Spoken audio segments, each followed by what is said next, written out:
Assalamualaikum warahmatullahi wabarakatuh. Perkenalkan, nama saya Agisna, NPM 3062056050 dari kelas 01 Banjarmasin, semester 2, program studi pendidikan guru sekolah dasar STKIP PGRI Banjarmasin. Media pembelajaran ini saya buat untuk memenuhi tugas mata kuliah pembelajaran IPS SD 1 yang diampu oleh Ibu Rahidatul Laila Agustina MPD. Media pembelajaran IPS SD 1 ini ditunjukkan untuk siswa kelas 1 SD dengan tema Keluargaku, subtema anggota keluargaku. Kalian tahu tidak apa itu keluarga? Keluarga adalah sebagai suatu unit terkecil dari suatu kelompok masyarakat. Keluarga memiliki peranan, tugas, dan fungsi yang dapat mengantarkan anggota keluarga untuk menjadi orang yang lebih baik atau sebaliknya dalam kehidupan bermasyarakat. Bentuk keluarga terbagi menjadi dua kelompok. Yang pertama yaitu pengelompokan secara tradisional, yang kedua pengelompokan secara modern. Pengelompokan secara tradisional terbagi menjadi dua, yaitu keluarga inti dan keluarga besar. Keluarga inti adalah keluarga yang hanya terdiri dari ayah, ibu, dan anak yang diperoleh dari keturunannya atau adopsi. Sedangkan keluarga besar adalah keluarga inti ditambah anggota keluarga lain yang masih mempunyai hubungan darah seperti kakek, nenek, paman, dan bibi. Pengelompokan secara modern dapat dikelompokkan menjadi beberapa macam, diantaranya yang pertama yaitu tradisional nuklir, adalah keluarga inti, ayah, ibu, dan anak yang tinggal dalam satu rumah yang ditetapkan oleh sanksi-sanksi legal dalam suatu ikatan perkawinan di mana salah satu atau keduanya dapat bekerja di luar. Yang kedua yaitu needle egg atau egging couple, adalah suatu keluarga di mana suami sebagai pencari uang dan istri di rumah atau kedua-duanya bekerja di rumah, sedangkan anak-anak sudah meninggalkan rumah karena sekolah, menikah, atau meniti karir. Yang ketiga yaitu diadik nuklir, adalah keluarga di mana suami istri sudah berumur dan tidak mempunyai anak yang keduanya atau salah satunya bekerja di luar.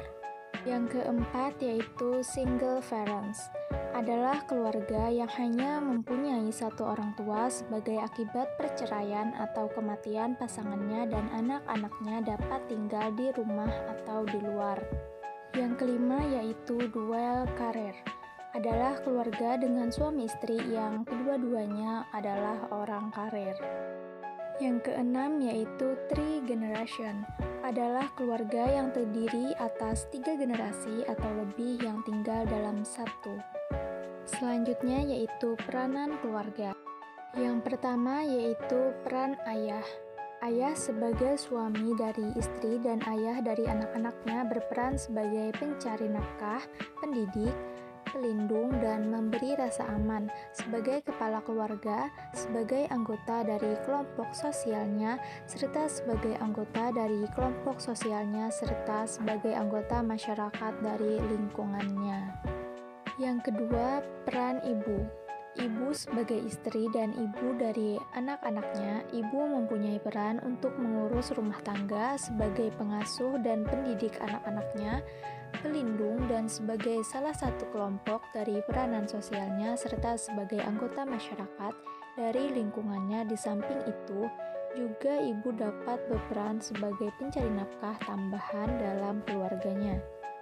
Selanjutnya, peran anak-anak. Anak-anak melaksanakan peranan psikososial sesuai dengan tingkat perkembangannya baik fisik, mental, sosial, dan spiritual. Selanjutnya, tugas keluarga. Pada dasarnya, ada 8 tugas pokok keluarga yang akan dijabarkan. Yang pertama, pemeliharaan fisik keluarga dan para anggotanya. Yang kedua, pemeliharaan sumber-sumber daya yang ada dalam keluarga. Yang ketiga, pembagian tugas masing-masing anggotanya sesuai dengan kedudukannya masing-masing. Yang keempat, sosialisasi antar anggota keluarga. Yang kelima, pengaturan jumlah anggota keluarga. Yang keenam, pemeliharaan ketertiban anggota keluarga. Yang ketujuh, penempatan anggota-anggota keluarga dalam masyarakat yang lebih luas. Yang kedelapan, membangkitkan dorongan dan semangat para anggotanya. Yang selanjutnya, struktur keluarga. Adapun macam-macam struktur keluarga diantaranya yaitu yang pertama, patrilineal adalah keluarga sedarah yang terdiri dari sanak, saudara sedarah dalam beberapa generasi, di mana hubungan itu disusun melalui jalur garis. Yang kedua yaitu matrilineal adalah keluarga sedarah yang terdiri dari sanak saudara sedarah dalam beberapa generasi, di mana hubungan itu disusun melalui jalur garis. Yang ketiga yaitu matrilokal adalah sepasang suami istri yang tinggal bersama keluarga sedarah. Yang keempat yaitu patrilokal adalah sepasang suami istri yang tinggal bersama keluarga sedarah. Yang kelima yaitu keluarga kawin. Keluarga kawin adalah hubungan suami istri sebagai dasar bagi pembinaan keluarga dan beberapa sanak saudara yang menjadi bagian keluarga karena adanya hubungan dengan suami atau istri. Selanjutnya, fungsi keluarga. Yang pertama yaitu fungsi pendidikan. Dilihat dari bagaimana keluarga mendidik dan menyekolahkan anak untuk mempersiapkan kedewasaan dan masa depan anak. Yang kedua, fungsi sosialisasi anak. Dilihat dari bagaimana keluarga mempersiapkan anak menjadi anggota masyarakat yang baik. Yang ketiga, fungsi perlindungan. Dilihat dari bagaimana keluarga melindungi anak sehingga anggota keluarga merasa terlindung dan merasa aman. Fungsi yang keempat yaitu fungsi perasaan. Dilihat dari bagaimana keluarga secara intuitif merasakan perasaan dan suasana anak dan anggota yang lain dalam berkomunikasi dan berinteraksi antar sesama anggota keluarga, sehingga saling pengertian satu sama lain dalam menumbuhkan keharmonisan dalam keluarga. Yang kelima, fungsi agama. Dilihat dari bagaimana keluarga memperkenalkan dan mengajak anak dan anggota keluarga lain melalui kepada keluarga menanamkan keyakinan yang mengatur kehidupan kini dan kehidupan lain setelah dunia. Yang keenam, fungsi ekonomi. Dilihat dari bagaimana kepala keluarga mencari penghasilan, mengatur penghasilan sedemikian rupa sehingga dapat memenuhi kebutuhan-kebutuhan keluarga. Yang ketujuh yaitu fungsi rekreatif. Dilihat dari bagaimana menciptakan suasana yang menyenangkan dalam keluarga, seperti acara nonton TV bersama, bercerita tentang pengalaman masing-masing, dan lainnya. Yang kedelapan yaitu fungsi biologis. Dilihat dari bagaimana keluarga meneruskan keturunan sebagai generasi selanjutnya.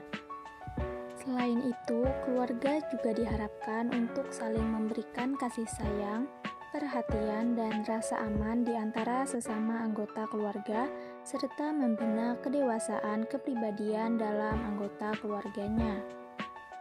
Selanjutnya, keluarga di era globalisasi. Mekanisme perubahan dalam keluarga amatlah beragam. Salah satunya adalah perubahan peran keluarga yang relatif cepat.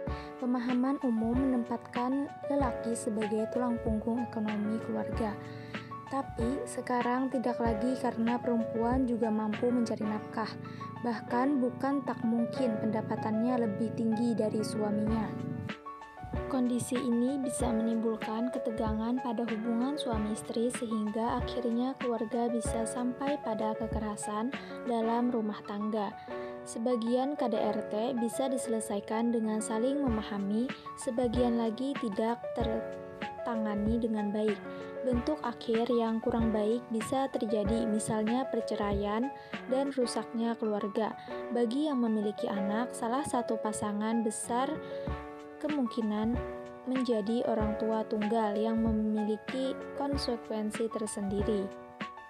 Demikian media pembelajaran IPS SD kelas 1 yang saya buat. Apabila ada kesalahan dan kekurangan mohon dimaafkan. Terima kasih karena telah menyaksikan. Wassalamualaikum warahmatullahi wabarakatuh.